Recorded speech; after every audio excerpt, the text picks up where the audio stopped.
Buenas noches a todos y muchas gracias por estar aquí. Gracias por lo que supone su presencia.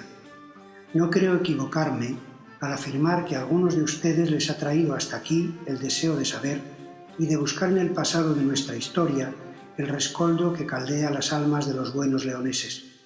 Nos encontramos aquí, en cierto modo, a la búsqueda de las raíces de este reino milenario que se forjó en mucho a la sombra protectora de estos sagrados muros que hoy nos acogen, gracias a la generosidad de la comunidad de canónigos y muy especialmente de su abad, don Francisco, además del apoyo de la muy ilustre, real e imperial cofradía del milagroso pendón de San Isidoro.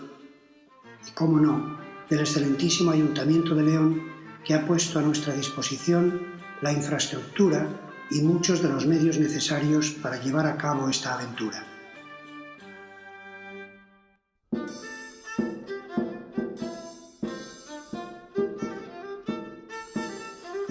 Mas entrando en los hechos, como bien saben ya muchos de ustedes, y para no alargarnos demasiado, en estos mismos lugares y con muy pocos cambios en el marco que nos contempla, se produjo un acontecimiento que a día de hoy, y después de no pocas dificultades y trabas, nos ha sido reconocido y nos convierte, de facto, en la cuna del parlamentarismo.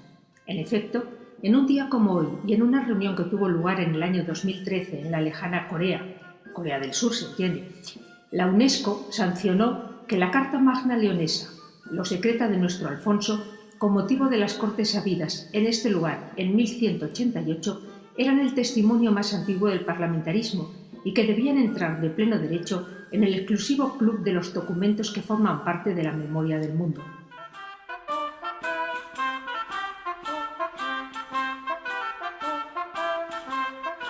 Y esas importantes Cortes es lo que vamos a tratar de transmitirles en esta tarde-noche. Cierren los ojos a la realidad que nos rodea y déjense llevar por la ensoñación que les presentamos, pero sepan ser también indulgentes con nosotros. Solo somos un grupo de amantes de nuestra historia, en su gran mayoría gentes de este real barrio de Santa Marina, pero simples aficionados en esto del arte dramático. Una vez más, gracias, bienvenidos al pasado y que comience la representación.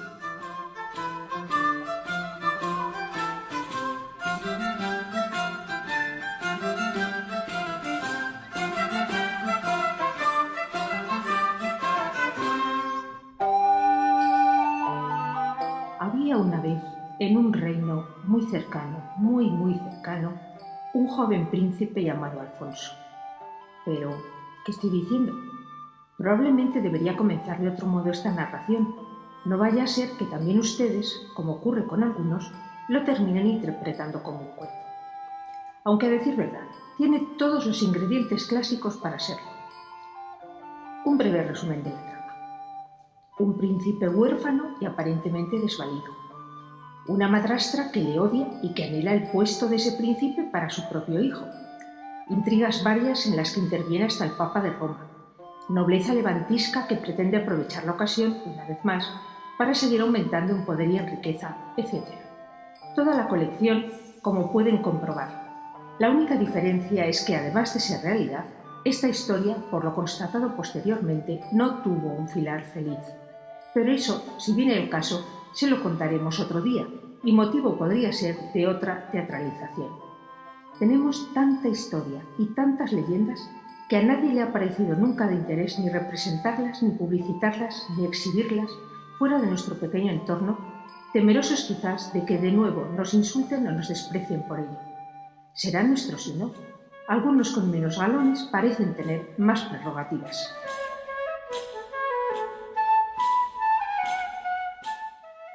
Sin embargo, no podemos dejar de decirles que bien a pesar de todo, como un cuento o una simple fábula, han querido ver nuestra historia y nuestras realizaciones algunos que siguen deseando ardientemente que lo que ocurrió no hubiera ocurrido. Por eso, estos hechos y lo que los mismos representaron han venido siendo negados y hasta despreciando a los que tenían la osadía de recordarlos.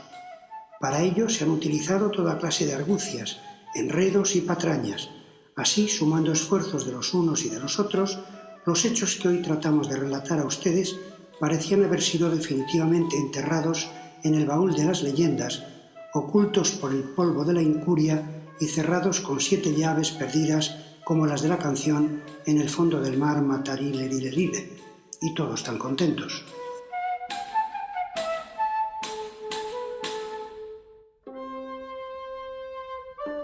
Algunos, como se puede fácilmente deducir, atacados por un más que evidente complejo de Edipo, han preferido, como en el conocido apólogo indio, verse tuertos a cambio de disfrutar de la ceguera del vecino. Mala cosa, puesto que los logros del Reino de León deberían también ser exhibidos como tintes de gloria por todo el país, y si me apuran un poco, y traspasando fronteras hasta por Europa misma, siempre al encuentro de unas raíces que unan a sus pueblos, tantas veces enfrentados por incontables y cruentas guerras.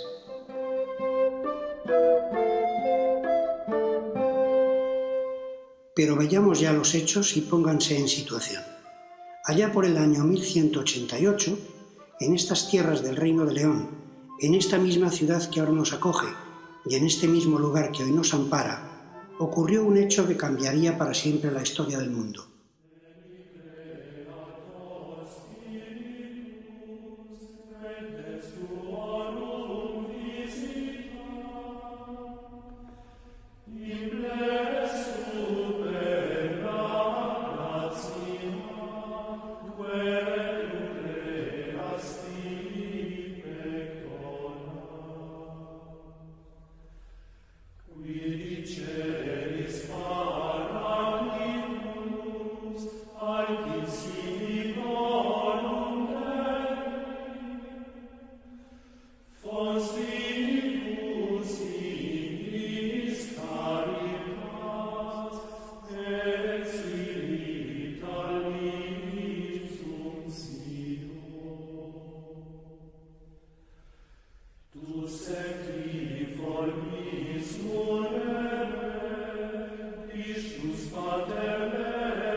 Alfonso, el nuevo rey, próximo a cumplir los 17 años, acaba de enterrar a su padre Fernando II en Santiago de Compostela. Su madrastra, Urraca López de Haro, hermana del señor de Vizcaya, que le presta su apoyo, pretende apartar al príncipe del trono que le corresponde por herencia, para poner en su lugar a su hijo, el príncipe Sancho. Ya anteriormente había intentado envenenarlo y, según don Lucas de Tuy, canónigo que fue de esta colegiata, el infante fue curado milagrosamente por San Isidoro con el agua que había brotado ante el altar de esta basílica llena de magia y de misterios. Pues bien, la fortuna y la habilidad de los consejeros de Alfonso juegan a su favor y así en abril de dicho año 1188 convoca en estos sagrados lugares, sede del Palacio Real y por lo mismo de la Iglesia Palatina, una curia plena, a imagen de lo que ya había hecho su padre Fernando II con los grandes del reino y los representantes más preclaros de la Iglesia. Pero en esta ocasión hay una gran diferencia con las anteriores, puesto que aquí, por vez primera en la historia de Europa, que a todos los efectos es tanto como decir en la historia del mundo, los cives electi, los hombres buenos, los ciudadanos elegidos en las ciudades y villas más importantes de su reino, tendrán posibilidad de debatir ante el rey, de exponer sus quejas y de buscar soluciones a sus problemas. Son los albores de la democracia parlamentaria. Escuchen, escuchen. Nobles y grandes señores de mi reino, ilustres prelados representantes de las diócesis del mismo y señores abades de los más importantes monasterios que en él tienen su acomodo. Mucho os agradezco la fidelidad que supone vuestra presencia aquí y el apoyo que con ella brindáis a la legitimidad de esta Casa Real Leonesa que encarno tras la desgraciada muerte de mi padre, el rey Fernando, hijo del gran Alfonso, el emperador de toda España. Que Dios guarde. La trayectoria de mi padre y sus esfuerzos hechos en la reconquista y la defensa del reino la han merecido el apelativo del noble, justo a todas luces. Bien sabéis, sin embargo, por las dificultades por las que atravesamos, porque la guerra nos amenaza, no solo por el sur contra nuestros eternos enemigos, los infieles, sino por el este, con mi tío Alfonso el Castellano, que intenta invadir nuestras tierras, y hasta por el oeste, por donde avanzan las tropas de Portugal, desgajado a poco de este nuestro reino. Pero es más doloroso aún que en el interior de nuestras propias fronteras se estén tomando disensiones a favor de mi madrastra y de mi hermano, el bastardo príncipe Sancho. Las necesidades son muchas, las urgencias todas. Nuestras decisiones no pueden esperar más, puesto que debemos hacer frente a todas estas circunstancias y tantos y tan poderosos enemigos. Escribano, tome cumplida nota para que nada se olvide. Así lo haré, mi señor. Y quedará de vuestra actuación y de vuestras realizaciones cumplida referencia para los siglos venideros. Ya tuve oportunidad y el honor de servir a vuestro padre, el rey Fernando, que Dios guarde, y haré lo mismo con vos mientras goce de vuestra confianza y no me falten las fuerzas, que ya no son muchas, desgraciadamente, mi señor. Gracias, venerable. Contáis con toda mi confianza.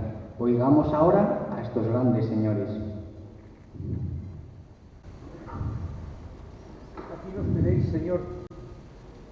Contad desde ahora con nuestra lealtad, con nuestros consejos, con nuestros súbditos, con la fuerza de nuestros brazos, si falta hiciere.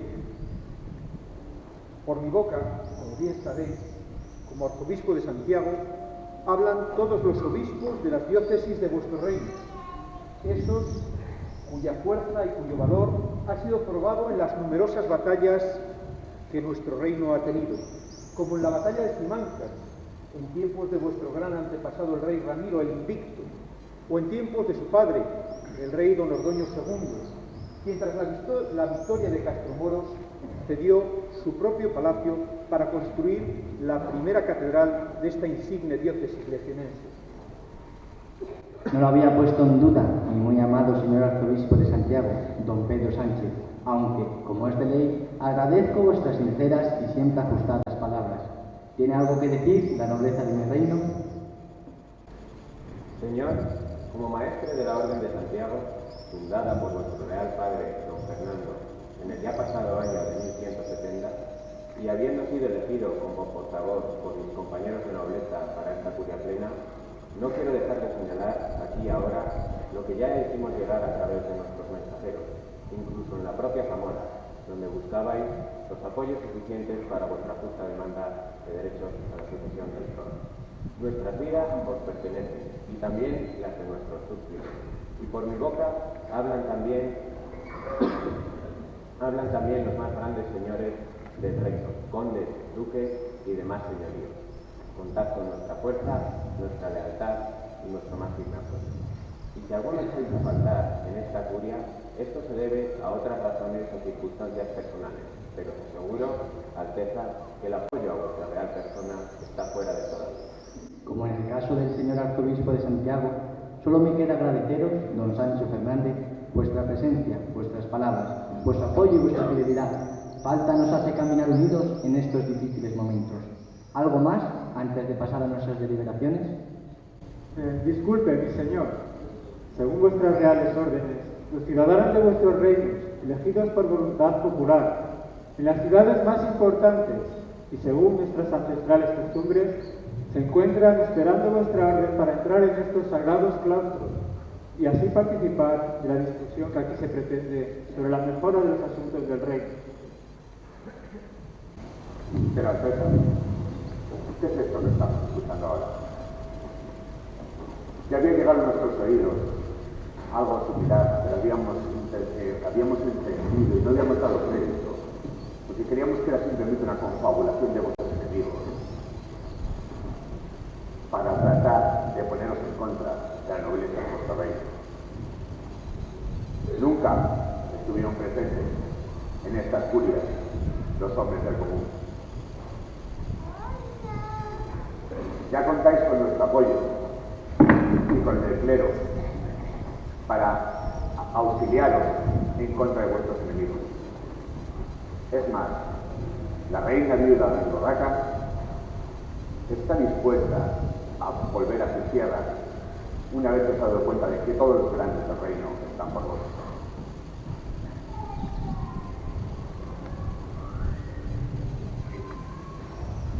Tiene razón el conde, mi señor. Nos bastamos y nos sobramos, como hemos hecho hasta ahora, para prestaros el necesario auxilio, y con él el consejo y la reflexión oportuna para guiar vuestros pasos por el difícil camino de este mundo. Los tiempos son complicados y no conviene caer en experimentos peligrosos que pudieran debilitar vuestro pueblo. Es más, ¿qué podrían añadir estos campesinos y comerciantes a lo ya dicho y conocido? ¿Queréis intervenir? Obispo Guillermo, hablad sin miedo. ¿Qué opinión traéis vos desde Zamora, mi ciudad de nacencia?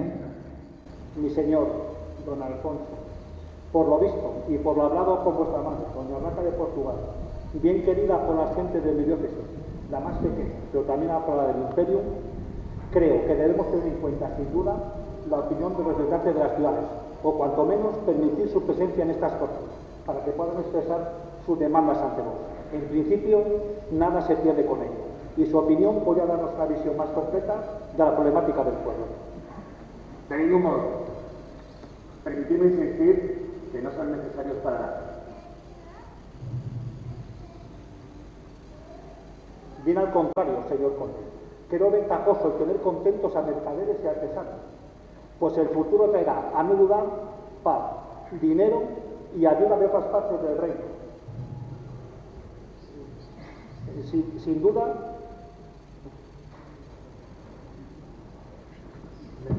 bien argumentado, don Guillermo.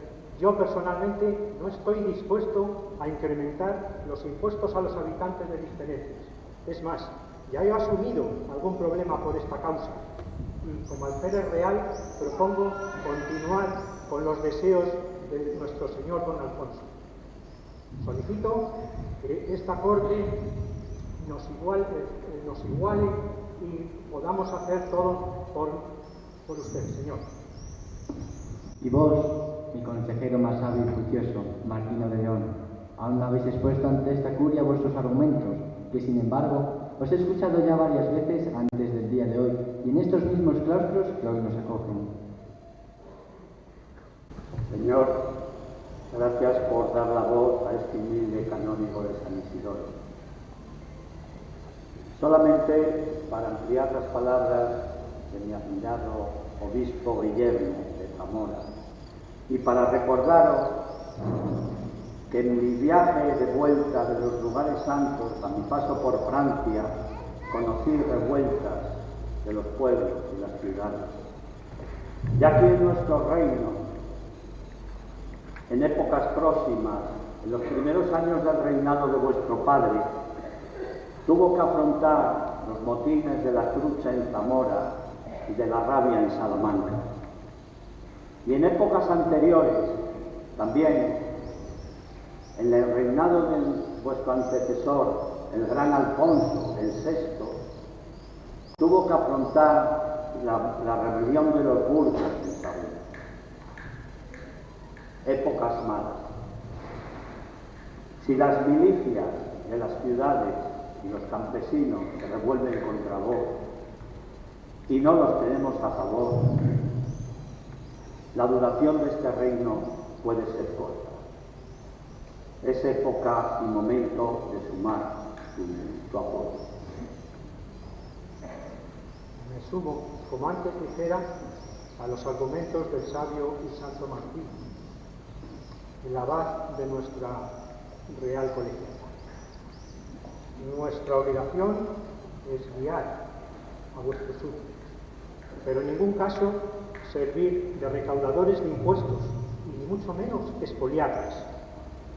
De eso ya se encargan nuestros enemigos del sur, casi cada año, cuando los cereales están en sazón. Recuerde, Señor, a su paso por Salamanca, cómo se unían y vitoreaban a su majestad los campesinos y los mercaderes. Y así pasó también en Benavente, en Toro y en Zamora. Por primera vez desde que el mundo es mundo, los ciudadanos de este reino sabían que iban a poder tomar decisiones junto al rey, la nobleza y el clero.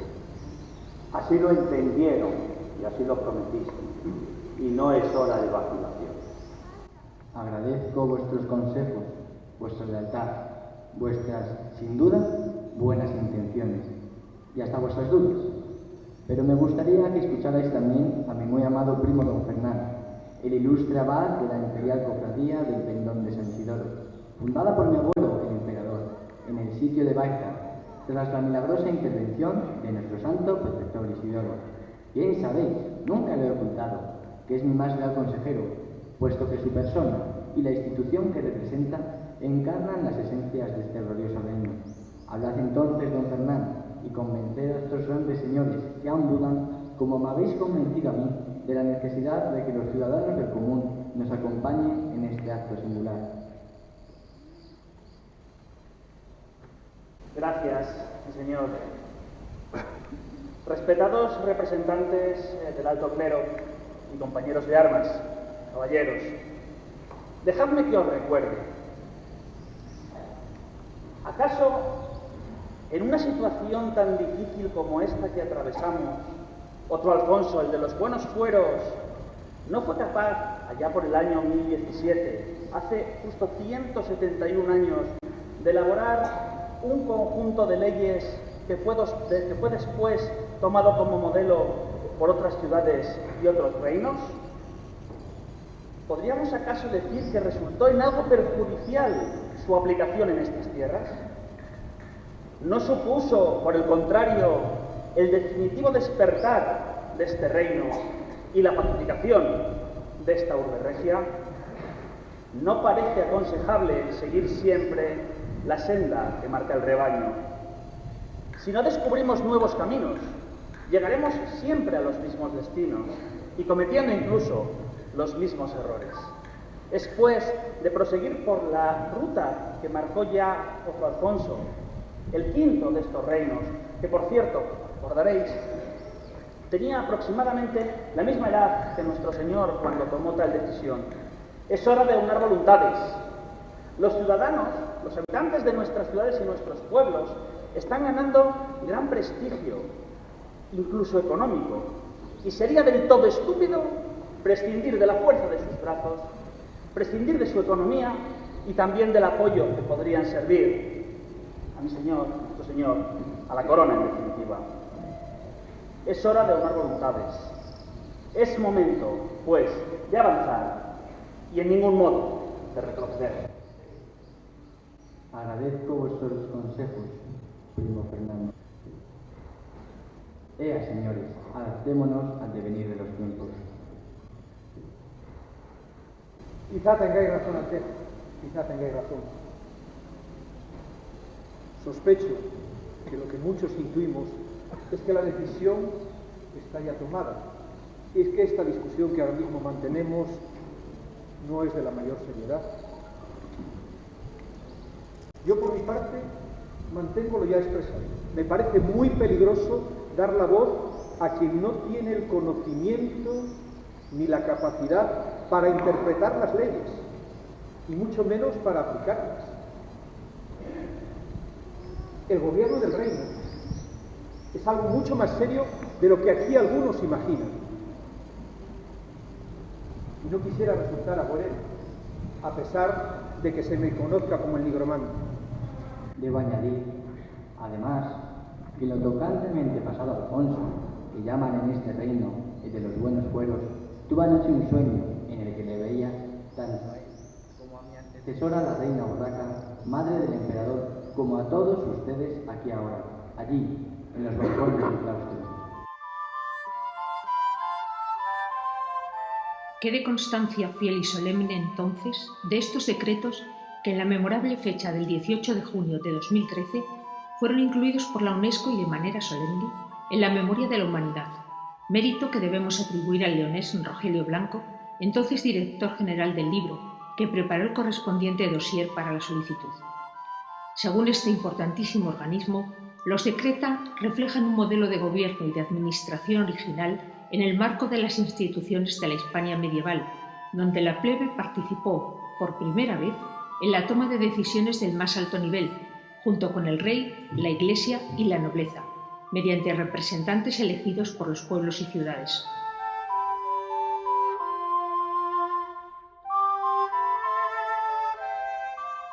Estos decretos configuran, pues, lo que se ha venido llamando la Carta Magna Leonesa, de la que el gran historiador don Claudio Sánchez Albornoz, quizás el mejor conocedor de la Edad Media leonesa, llegaría a afirmar que la misma se dirigía a un pueblo que no conocía el régimen feudal, el cual, por el contrario, sí oprimía a las sociedades del resto de los reinos europeos. En efecto, el Reino de León estaba articulado en grandes municipios libres y por ello esta carta fue incluso más liberal y democrática que la posterior inglesa, del llamado Juan sin Tierra, redactada 27 años más tarde, en concreto en 1215.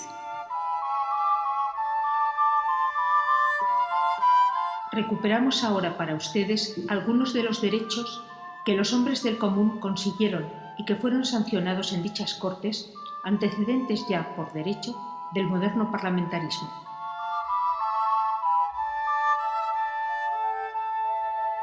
Y para que tengan mayor trascendencia y verosimilitud, oigámoslo ahora de boca del escribano real y del armíger de nuestro señor Alfonso. Testigo fui de lo que aquí ha acontecido, y por lo mismo, y siguiendo el mandato inequívoco de mi señor, el rey don Alfonso, el octavo en la línea de sucesión de estos reinos, todo cumplida nota, y afirmo entonces que los decretos más significativos están aquí escritos. Se sancionaron en estas Cortes, celebradas en el año del Señor de 1188. Y, en resumen, se acordó en esta basílica de nuestro Santo Isidoro, en resumen, lo que sigue. La defensa de la persona contra los abusos del poder, de los nobles, del clero y del propio rey, en suma.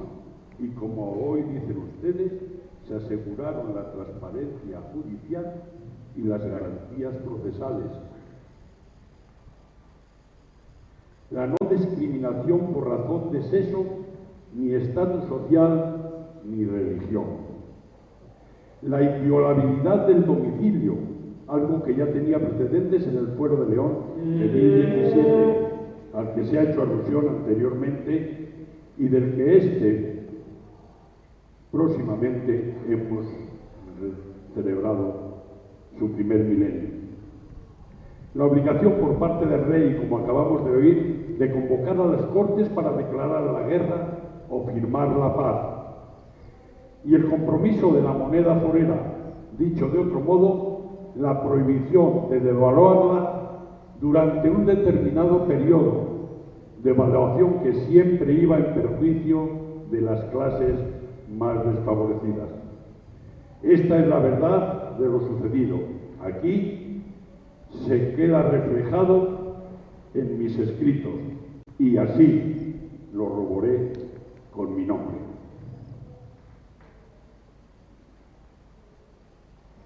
Posteriormente, en las Cortes de Benavente que nuestro señor Alfonso convocó en 1202, entre otros acuerdos tomados, se fijaron los principios y derechos económicos del reino y sus habitantes, antecedentes de los presupuestos generales del Estado, que más tarde se extenderían a toda Europa, y aún convocó Cortes al menos una tercera vez.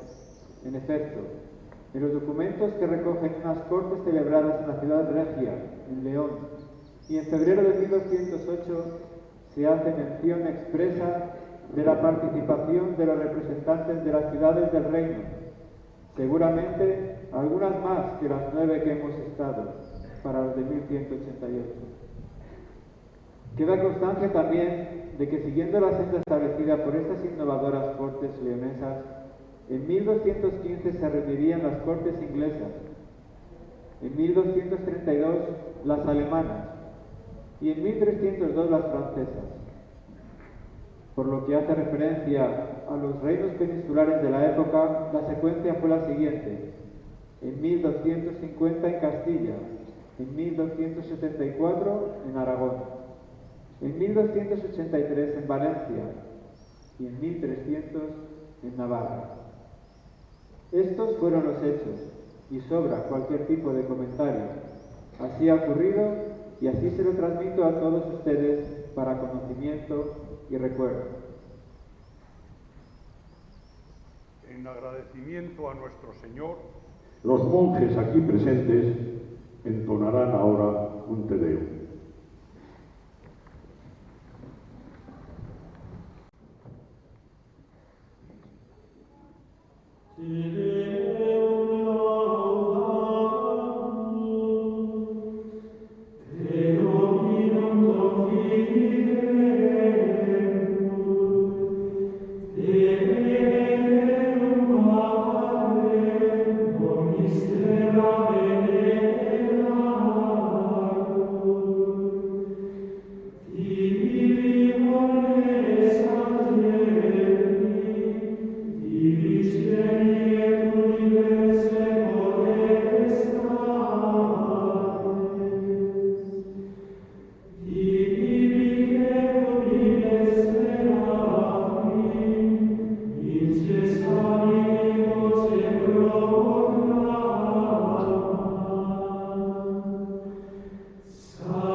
En palabras del historiador Luis Suárez Hernández, el rey sería colocado debajo de las leyes y no por encima de ellas, y se había abierto el camino para la participación en las decisiones del gobierno de los pueblos de una clase emergente, el tercer estado, situación novedosa para la época, como pueden fácilmente constatar, y que a la luz de la historiografía actual no deja de sorprendernos.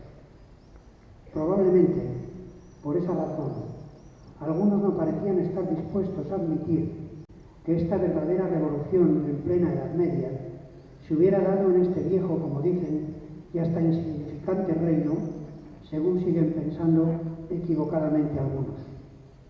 Por esa razón, había que conseguir silenciarlo. Mas, como se suele decir, la verdad termina triunfando siempre, y hasta los grandes tiranos, en algún momento, como afirmaba Gandhi, se convierten en nada, en simple polvo que barrerán los vientos de la historia. Algunos argumentarán también que estas leyes, adelantadas sin duda a su tiempo, causaron la desgracia del reino y su posterior desaparición como entidad individual. Sin embargo, además de que esa no es una afirmación del todo cierta, ¿qué mejor servicio a la historia que ser capaz de jugarse la vida por la libertad y el avance del imperio de la ley? Ese es el legado, entre otras realizaciones, que este reino ha dejado al mundo. Eso es lo que en justicia debemos reconocerle, y eso es lo que, con toda la ilusión de la que hemos sido capaces, como improvisados actores y hasta escritores, hemos intentado transmitir a ustedes en esta tarde.